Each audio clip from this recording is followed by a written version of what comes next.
మీరు వైసీపీలో జాయిన్ అయిన తర్వాత మీకు అత్యంత సన్నిహితులు తెలంగాణ సీఎం రేవంత్ రెడ్డి అన్న ఎందుకునా ఆ పార్టీలో జాయిన్ అయ్యావు అన్నారని విన్నాను. చెప్పారు. నిజమేనా? ఎందుకన్నారు ఆ మాట ఆయన? ఈ పార్టీ అధికారంలోకి రాదన్నా నేను ఇటీవల సర్వేలు చేయించాను.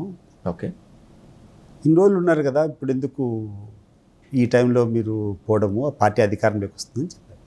ఆంధ్రప్రదేశ్లో సర్వేలు చేయించారు ఆయన? అంటే ఆయన అప్పటికి ముఖ్యమంత్రి కూడా అయినాడు. ఆయన సర్వే చేసేటువంటి సంస్థలే తెలుగుదేశం పార్టీ కూడా చేస్తున్నాయి. తిరిగి తెలుగుదేశం పార్టీని అధికారంలోకి వస్తున్నాయి. ఈ టైంలో ఎందుకు నువ్వు పోయినావు అని చెప్పి మాట్లాడాడు. కేసీఆర్ ఫ్యామిలీ మీద రేవంత్ రెడ్డికి కోపం ఉండటంలో ఆశ్చర్యం లేదు సతీష్ రెడ్డి గారు. కానీ జగన్మోహన్ రెడ్డి గారి మీద రేవంత్ రెడ్డికి పీకల దాకా కోపం ఉంది అంటారు, నిజమేనా? వాస్తవం లేదు. నాకు జగన్మోహన్ రెడ్డి గారు ఇటీవల ఎంత సన్నిహితుడో రేవంత్ రెడ్డి కూడా అంతే. రేవంత్ రెడ్డి ఇంకా ఎక్కువ సన్నిహితుడు. Revanth Reddy is a very very దాన్ని ఏమంటారు, నాలెడ్జబుల్ లీడర్. నేను ఇటీవల కాలంలో చూసేటువంటి చాలా సెన్సిబుల్ లీడర్స్లో వన్ ఆఫ్ ది లీడర్స్. అతనికి ఏమి తెలియనటువంటి విషయం కాదు. కింద స్థాయి నుంచి పైకి వచ్చినటువంటి వ్యక్తి.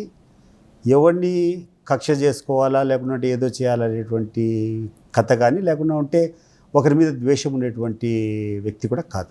ఇవాళ ద్వేషం ఉంటే ఇప్పటికీ కేసీఆర్ మీద రకరకాలు చేయాలి కదా, ఏమైనా చేశాడు ఆయన? ఇప్పుడు ఆయన పడినటువంటి ఇబ్బందులకు, జగన్మోహన్ రెడ్డి గారు పడినటువంటి ఇబ్బందులు, మన రేవంత్ రెడ్డి గారు పడినటువంటి ఇబ్బందులకు కేసీఆర్ కుటుంబం ఎంత కారణం? ఆఖరికి డ్రోన్ ఎగిరేసిందని చెప్పి, డ్రోన్ ఎగిరేసారని చెప్పి అతను కూర్చొని ఒక నెల పాటు లోపల పెట్టినారు. ఓటుకు నోటు కేసు అని చెప్పి అంతకుముందు లోపల పెట్టారు కొన్ని నెలల పాటు. ఇంతవరకు వాళ్ళ కుటుంబ సభ్యుల మీద ఏమైనా ఆయన చేశాడా? లేదు. కానీ కవిత తిరుగుబాటు, కవిత చీలిక వెనుక రేవంత్ రెడ్డి ఉన్నాడు అని బలంగా నమ్ముతోంది కేసీఆర్ ఫ్యామిలీ. మీరు కూడా నమ్ముతారా? నేను నమ్మనండి. నేను నమ్మను.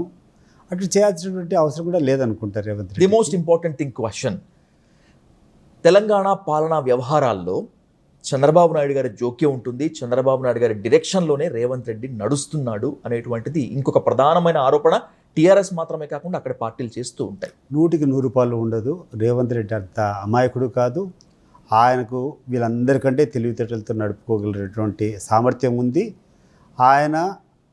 ఆయనకి ఏ రకంగా కావాలో ఆ రకంగానే చేసుకుంటాడు తప్పితే చంద్రబాబు నాయుడు గారు చెప్తే వినేటువంటి మనస్తత్వం అని, చంద్రబాబు నాయుడు అంటే అభిమానం ఉంటుంది. బట్ ఇంకొక ఆయన ఎట్లాంటి చెప్తే చేస్తాడనుకునేటువంటి వ్యక్తి అయితే కాదు. ఆయన అడుగుజాడలో నడవాలనో లేకుంటే ఆయన ఆజ్ఞ ప్రకారం నడుస్తాడనుకుంటే అది ఆ రకమైన అభిప్రాయం ఉండేవాళ్ళు అవివేకులు.